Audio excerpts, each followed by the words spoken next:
எனக்கு ஒரு கேள்வி இங்க. உங்களுக்கும் முருகருக்குமான கனெக்டிவிட்டி எந்த மாதிரி? நான் பிறந்ததே ஒரு முருகர் பெரிய ஒரு முருகர் ஸ்தலம் உள்ள ஒரு ஊர்ல தான் என்னோட ம். பிறப்பே. அதனால அவர் அந்த அவர என்ன அங்க பிறக்க வச்சிருக்காருன்னா, அப்ப என்னைய கூட வச்சுக்கிறதுக்கு அவர் முடிவு பண்ணிட்டாரு. அவரோட இதுல இருந்து தான் நம்ம வந்திருக்கோம். அந்த லைஃப் சேஞ்சிங்ன்னு சொல்லுவோம் இல்லையா? ஒரு டர்னிங் பாயிண்ட்ன்னு சொல்லுவோம் இல்லையா? அப்படி சில முருகர் கோவில்கள் எனக்கு இருக்கு. குறிப்பா திருத்தணி முருகன், ம். பழனிமலை முருகன். இந்த இடம்லாம் போயிட்டு வரும்போது நான் உண்மையிலேயே ரொம்ப ரெஃப்ரெஷ்டா ஃபீல் பண்ணுவேன். கர்நாடகால இருக்கிற குக்கே சுப்பிரமணியா. அந்த ஓகே. கோவில் போயிட்டு வந்ததுக்கப்புறம், நான் அதுக்கு முன்னாடி ஒரு லைஃப் வாழ்ந்துகிட்டு இருந்தேன். அந்த கோவில் முதல்ல நான் போயிட்டு வந்ததுக்கப்புறம், அங்கங்க இருந்த இந்த கலை இல்ல நான் குடுத்துட்டு இருந்த கலை வெளியில தெரியாம இருந்தது இல்லையா? அங்க போயிட்டு வந்ததுக்கப்புறம் பிரகாசமா நம்ம என்ன பண்ணிட்டு இருக்கோமோ, அந்த நாலேட்ஜ மக்களுக்கு தெரிய வைக்கிற மாரி பண்ணிடுச்சு. முருகர என்னைக்குமே அவர்கிட்ட நம்ம சரண்டர் அப்படின்றப்போ, என் பாக்கெட்ல இன்னைக்கும் எப்பவுமே ஒரு சின்ன வேல் ஒண்ணு இருக்கும். அவர் என் கூடவே இருக்கிறதா நான் நம்புறேன் அத. ஸோ நான் ஒரு தீவிரமான பக்தர் அவரு. நிறைய ஆகாஷிக் ரீடர்ஸ் பார்த்தீங்க அப்படின்னா, அந்த ரீடிங் பண்றவங்க எல்லாருமே கையில டாரட் கார்ட்ஸ் வச்சிருப்பாங்க. அவங்க பார்த்த ரீடிங்க ஒரு தடவ ரீகன்ஃபார்ம் பண்றதுக்காக டாரட் கார்ட் பார்ப்பாங்க. ம். கிளையண்ட்டுக்கே அத பார்த்து சொல்லுவாங்க. ஸோ அதுக்கான பின்னணி இதுதான். அப்ப ஆகாஷிக் ரீடிங் பார்க்குறவங்களுக்கு அந்த பாஸ்ட் லைஃப் இதெல்லாம் பார்த்து சொல்றதுக்கு ஒரு கார்ட்ஸ் இருக்கு.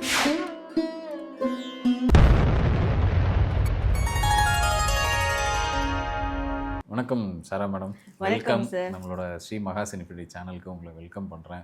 ரொம்ப நன்றி. சந்தோஷம் இன்னைக்கு நீங்கள் இவ்வளோ தூரம் நம்மளோட சேனலுக்கு வந்ததுக்கு. நீண்ட நாளாக இது ஒரு பிளான் பண்ணிட்டு இருந்தோம். ஒரு ஆமா. நாள் நம்ம இந்த மாதிரி ஒரு இன்டர்வியூ பண்ணணும்னு. நேர்கள் எல்லாருக்கும் சாரா மேடம் பற்றி கண்டிப்பாக தெரிஞ்சிருக்கும். டாரட் ரீடர், சவுத் இந்தியாவில் ஒரு லீடிங் டாரட் ரீடர். ஏன்னா நம்ம ஊரில் மற்ற ஜோதிட முறைக்கெல்லாம் ஆட்கள் இருக்காங்க, நிறைய அறிமுகம் இருக்குது.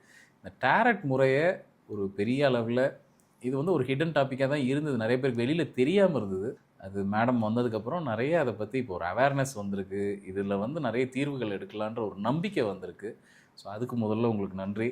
எனக்கு ஒரு கேள்வி இங்க வருது சார். ம். இப்போ உங்களுக்கும் முருகருக்குமான கனெக்டிவிட்டி எந்த மாதிரி?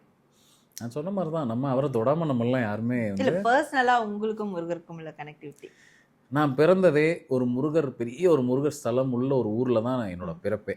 அதனால் அவரை என்ன அங்கே பிறக்க வச்சிருக்காருன்னா, அப்போ என்னை கூட வச்சுக்கிறதுக்கு அவர் முடிவு பண்ணிட்டாரு. அவரோட இதில் இருந்து தான் நம்ம வந்திருக்கோம். ஸோ எனக்கு ரொம்ப பர்சனல் கனெக்ட் அப்படின்னா, நான் அதிகமாக போகிறது முருகர் கோயிலுக்கு தான் போவேன்.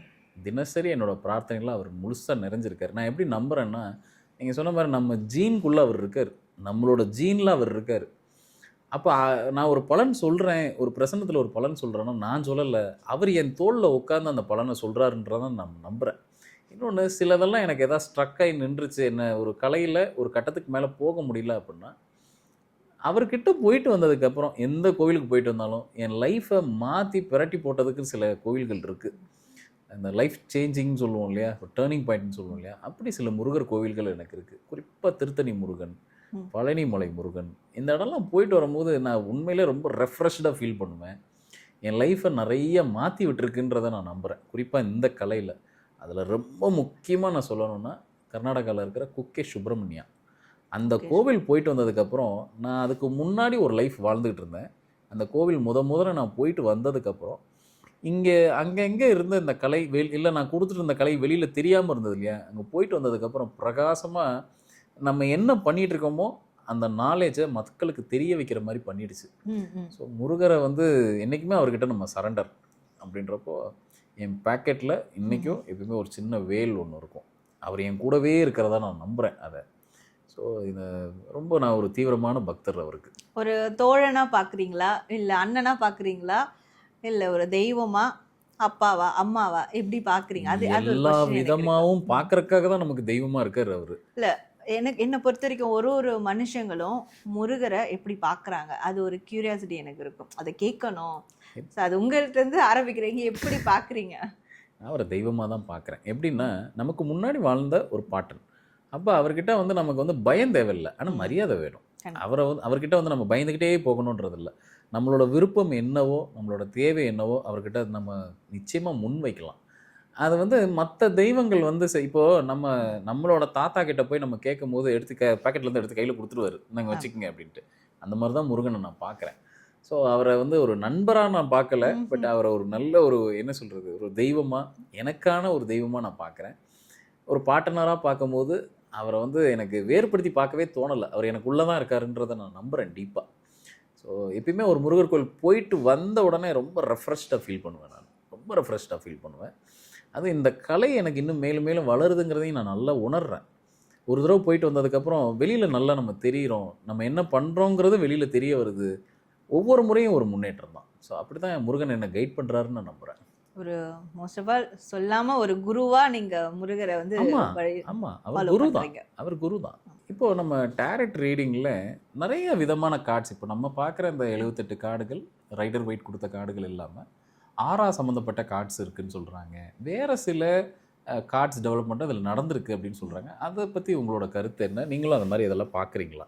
ஆமாம் சார். ஏஞ்சல் அந்த அகாஷிக் கைடன்ஸ்ன்றது வந்து ம். அகாஷிக் ரீடிங்ன்றது வந்து அவங்களோட பாஸ்ட் லைஃப்பை நம்ம ரீட் பண்ணுறது. ம். ஸோ அது ஒரு சைக்கிக் ரீடிங்காகவும் பண்ணுவாங்க. சில பேருக்கு ஒரு டூல்ஸ் தேவைப்படும். அது வந்து இந்த ஒரேக்கல் கார்டு அப்படின்னு சொல்லுவாங்க. இந்த ஏஞ்சல்ஸ் சம்மந்தமான விஷயங்கள் எல்லாமே இருக்கும். யூனிவர்ஸ் கொடுக்கக்கூடிய மெசேஜ், ஏஞ்சல்ஸ் தரக்கூடிய மெசேஜ் எல்லாமே ஒரேக்கலில் வந்து வந்துடும். இது இல்லாமல் லெனோமேட் அப்படின்ற ஒரு கார்டு இருக்குது. அதுதான் வந்து ஃபஸ்ட்டு ரிவீல் ஆன ஒரு கார்டு. ஆனால் அது ரொம்ப டஃப்பாக இருக்கும். ம். எல்லாராலையும் ப்ரெடிக்ட் பண்ணவும் முடியாது, மக்களால் புரிஞ்சிக்கவும் முடியாது. ஸோ இது ஈஸியாக இருக்கணுன்றது தான் இந்த ஒரு வழியை கொண்டு வந்தது. ஸோ அந்த மாதிரி லெனோமேட் கார்டெலாம் வந்து நம்ம எக்ஸ்க்ளூசிவாக வந்து நம்ம படிக்கலாம். ஒரு டீப்பர் லெவலில் இதை பற்றி தெரிஞ்சுக்கணுன்னா அதில் இன்னும் நிறைய விதமான டீட்டெயில்ஸ் இருக்கும். அதை பற்றி நம்ம வந்து தெரிஞ்சுக்கலாம். ஆனால் அது வந்து ஒரு பிளேயிங் கார்ட்ஸ் மாதிரி ம். அதில் அந்த டைமண்ட் இந்த மாதிரியான விஷயங்கள்லாம் இருக்கும், கிளவர் அதெல்லாம் இருக்கும்.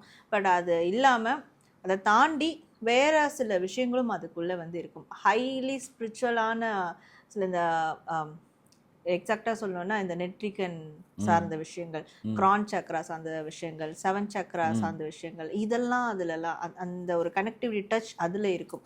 இந்த டேரோ கார்டில் வந்து அது குறைவு தான். ம்.